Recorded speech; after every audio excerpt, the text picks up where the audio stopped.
ஆம் ஆத்மி அந்த கட்சியினுடைய பாணியிலே லஞ்ச ஊழலுக்கு எதிரான இயக்கத்தை சகாயம் IAS தொடங்க போகிறார் என்ற செய்தி வந்தது. பார்த்து கொஞ்ச நேரம் அப்படியே நானும் அதிர்ச்சியானேன். ஏனென்றால் நான் விரும்புவது வெறும் அரசியல் நேர்மையை மட்டுமல்ல, ஒரு முழு சமூகத்திலும் நேர்மை புரட்சியை உருவாக்க வேண்டும் என்பதுதான் நம்முடைய நோக்கம், இலக்கு. ஒரு முழு சமூகத்திலே சமூகம் முழுமையும் இன்றைக்கு புறையோடி போயிருக்கிறது என்பதுதான் உண்மை. லஞ்ச ஊழலை கூட இன்றைக்கு ஒழித்து விடலாம், மதுவை ஒழித்து விட முடியுமா தமிழகத்தில் என்பதுதான் இன்றைக்கு பிரச்சனை.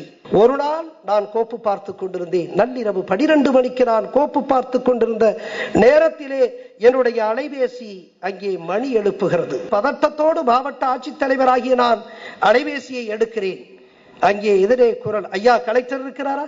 நான் கலெக்டர் தாங்க பேசுறேன். ஐயா மிக முக்கியமான விஷயம் சொல்லுங்க. எனக்கு பதட்டம், ஏதோ ஒரு சட்ட ஒழுங்கு பிரச்சனையான. எங்க இருந்து பேசுறீங்க அப்படிங்கிற. நான் உசிலம்பட்டியிலிருந்து பேசுகிறேன். உசிலம்பட்டினாவே எனக்கு அதிகமாக பதட்டம் அதிகமாகிறது. உசிலம்பட்டியிலிருந்து பேசுறேன். பேர் சொல்லுங்க. முருகனுங்கிறார். என்ன பிரச்சனை? முக்கியமான பிரச்சனைங்கிறார். சொல்லுங்கிற. வேற ஒன்றும் இல்லையா, உசிலம்பட்டியில நம்ம பஸ் ஸ்டாண்ட் இருக்கு இல்லையா? அவன் பஸ் ஸ்டாண்ட் இருக்கு. சொல்லுங்க. அந்த பஸ் ஸ்டாண்டு பக்கத்துல டாஸ்மாக் கடை இருக்கியா? டாஸ்மாக் கடை இருக்காமா? என்ன இப்ப என்ன பிரச்சனை 12 மணிக்கு? ஒன்று இல்லையா, நானும் ஒரு வாரமா சாப்பிட்டுக்கிட்டு இருக்கையா அந்த டாஸ்மாக் கடையில இந்த OMR ரம் இருக்கு பாருங்கய்யா, கிக்கு அவ்வளவா இல்லையா, ஏதாவது செய்யுங்கய்யா.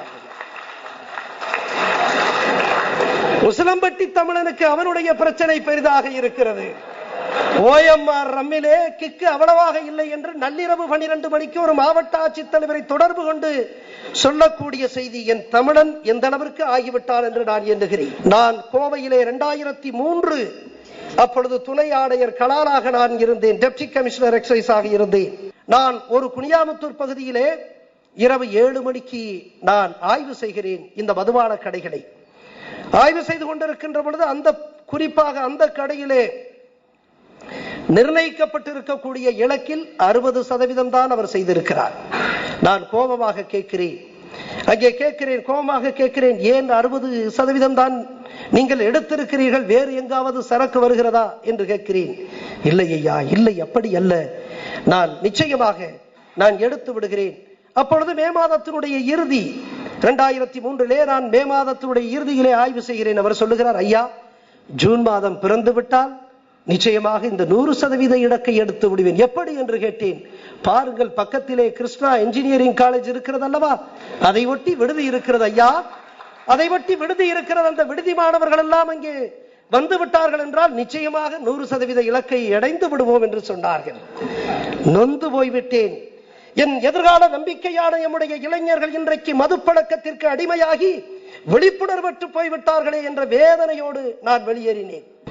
இதந்தரு மனையின் நீங்கி இடர்மிகு சிறைப்பட்டாலும் பதந்தரு 2 மாறி பழிமிகு தெளிவுற்றாலும் விதந்தரு கோடி இன்னல் விளைந்தன்னை அழித்திட்டாலும் சுதந்திர தேவி நின்னை தொழுதிறன் மறக்கிறேனே என்று இந்த நாட்டை வேட்டைக்காடாக்கிய வெள்ளை கும்பலை வீழ்த்த பாட்டையே வேட்டாக வீசிய பாவலன் பாரதி சொன்னானே, இந்த சுதந்திரத்தை நாங்கள் பெறுவதற்காக எம்முடைய தலைவர்கள் எத்தகைய தியாகங்களை செய்திருக்கிறார்கள்.